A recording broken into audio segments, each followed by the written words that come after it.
ഇപ്പോൾ സാധാരണ ആളുകൾക്ക് ഇപ്പോൾ ഒരു 8 മണിക്കൂർ ഉറക്കം, 8 മണിക്കൂർ ജോലി, 8 മണിക്കൂർ റീക്രിയേഷൻ, അതായത് എൻ്റർടൈൻമെൻറ്റ്, സിനിമ കാണൽ, കുടുംബത്തിനൊപ്പം സമയം ചെലവഴിക്കുക, അങ്ങനെയാണല്ലോ. ഇപ്പോൾ 24 മണിക്കൂറൊക്കെ ജോലി ചെയ്യുക എന്ന് പറയുന്ന സമയത്ത് പിറ്റേ ദിവസത്തെ, അതായത് 24 മണിക്കൂർ ജോലി കഴിഞ്ഞുള്ള പിറ്റേ ദിവസം ഉണ്ടല്ലോ, അത് ഭയങ്കര ബുദ്ധിമുട്ടായിരിക്കില്ലേ? നമ്മൾ ഒന്നിനും കൊള്ളില്ല.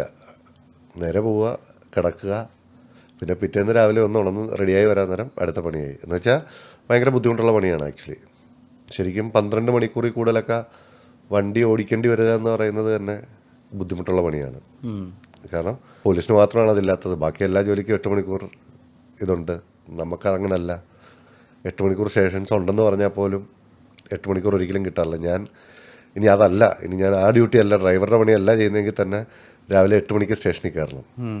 എങ്ങനെയായാലും അന്ന് നോർമൽ ഡ്യൂട്ടി ആണെങ്കിൽ വൈകിട്ട് 8 മണി വരെ ആവും. അപ്പോൾ തന്നെ 12 മണിക്കൂർ നമ്മൾ ജോലി ചെയ്യുന്നുണ്ട്. ഇറങ്ങി പോകുമ്പോൾ ഒരു സമയമാവുകയും ചെയ്യും. 8 മണിയെന്നെല്ലാം പറയുന്നതാണ്. പക്ഷേ അന്ന് ഇപ്പം കേസുകൾ ഉണ്ടല്ലോ, സുമോട്ടോ കേസ് എന്ന് പറയും. ഇപ്പം മദ്യപിച്ച് വാഹനം ഓടിക്കണം.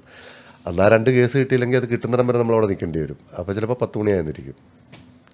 അത് നോർമൽ പല ജോലിക്കും ഒരു 8 മണിക്കൂർ പണിയെടുത്ത ദിവസങ്ങളില്ല ഞാൻ പോലീസ് സ്റ്റേഷനിൽ പോയിട്ട്. മിനിമം 12 ആണ്.